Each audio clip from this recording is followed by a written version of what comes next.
initially when we were doing the raptor count, we missed a lot of grey-faced buzzard because we were not good at identifying them. Then we went to Thailand for one of the raptor counts in Thailand in a place called Tanjung Tuan, and we had a Thai raptor expert who taught us how to identify grey-face Yes. in flight.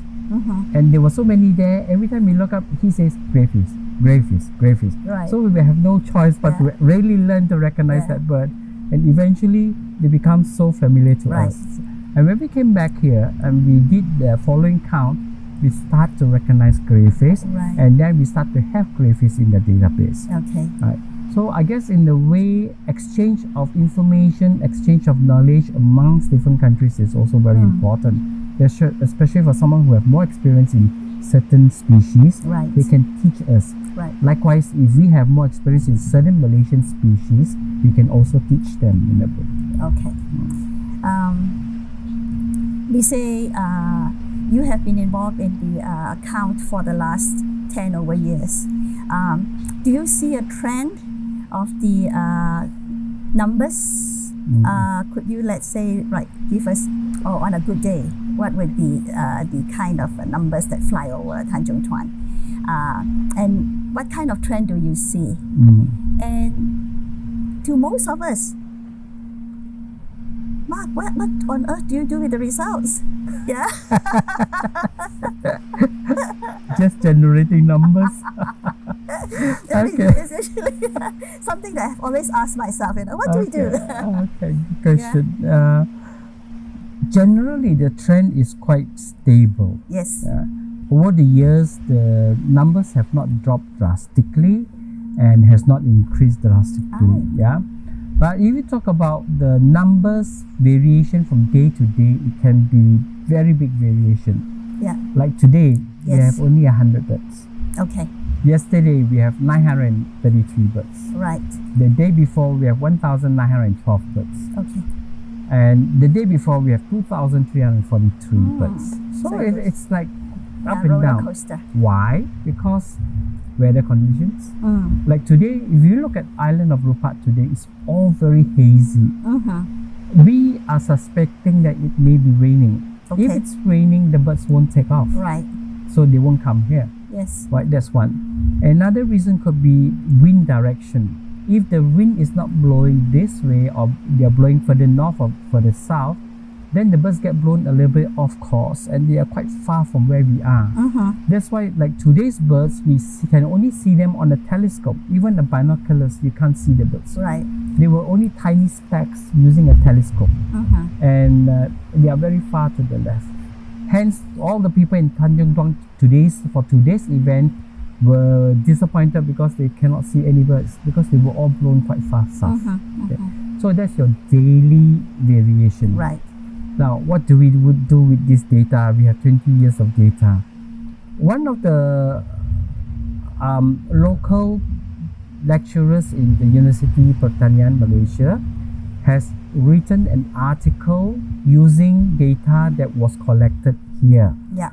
And Dr. Puan et al. Has written this article, and it was actually published in an American journal of Raptors, Raptor journal. So it has been recognized. Tanjung Tuan actually has been recognized internationally as a very important area for raptor migration. Right. So with that, that's why we are continuing this process, because it also helps to get the public to understand and also to be more aware of the importance of this small little patch of forest and how it helps or encourages the raptors to fly over here before going off, right? So these are the things that hopefully with our continuing effort, and hopefully we can also engage younger generation to come join us, and teach them about raptors, about how to count, how to recognize them, so that they will continue this trend. The important thing that you touched on just now, it was conservation of this forest here. Yes. So that we can continue to have this raptor count and raptor watch.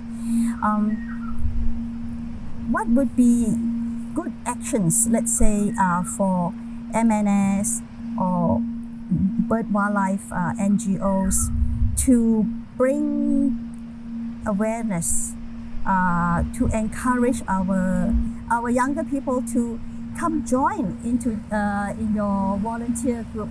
I mean, with all due respect, Mark, all your teams here, they are all volunteers. They give up their free time to come and join you in this very commendable work.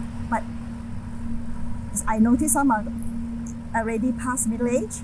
So how? Me included. Well, we have to tell the truth.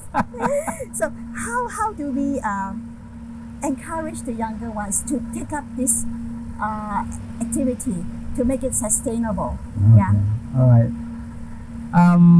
This event involved a lot of school children.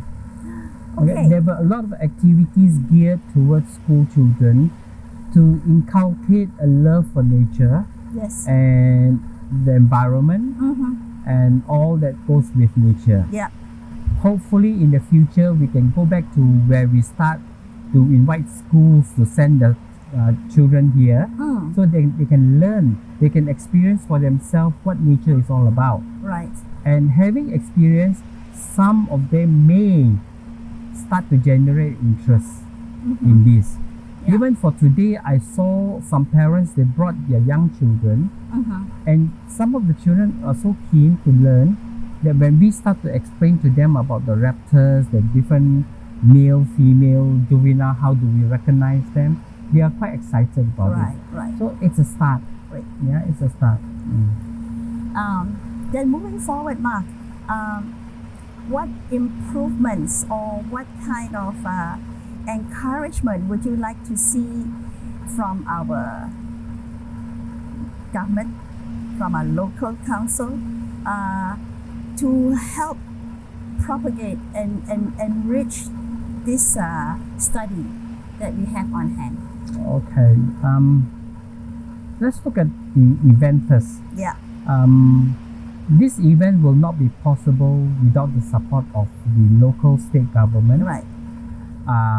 And without the support of the Majlis Daerah. Yes. Okay.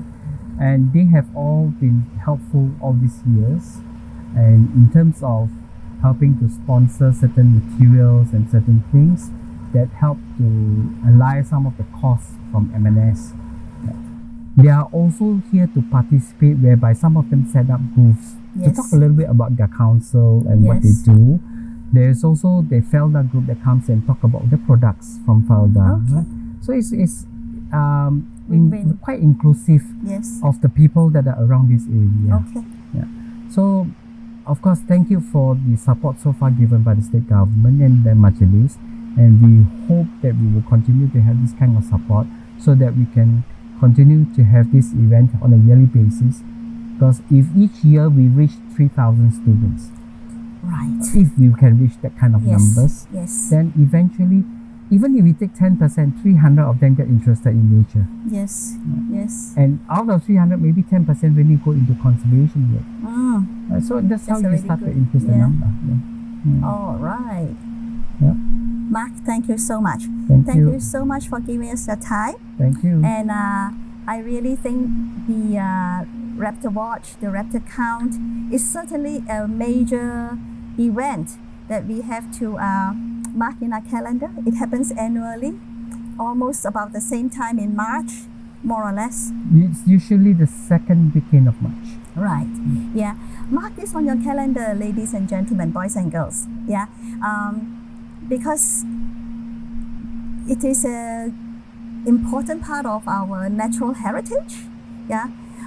Raptors are great. How do you call it?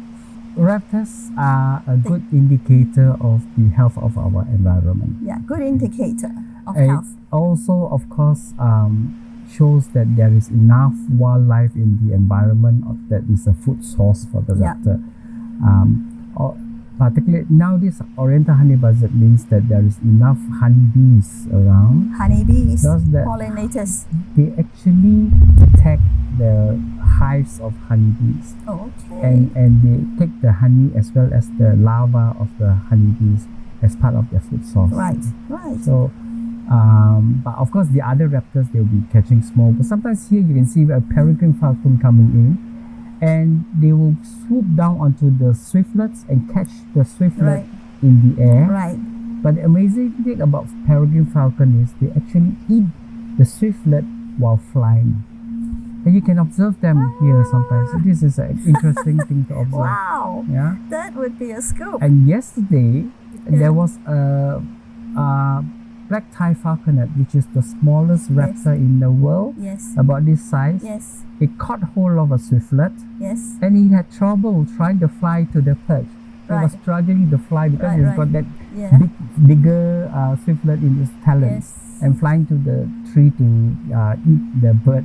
Right. So all these are the interesting things you get to see when you're staying here long enough. Right. Okay. Thank you so much, Mark, once again. Thank you. Yeah. And today we will wrap up our session. Don't forget to support us. Support the Naturegrapher's YouTube. Click on the subscribe button. Click like. Yeah. And we see you again. Bye. Thank you.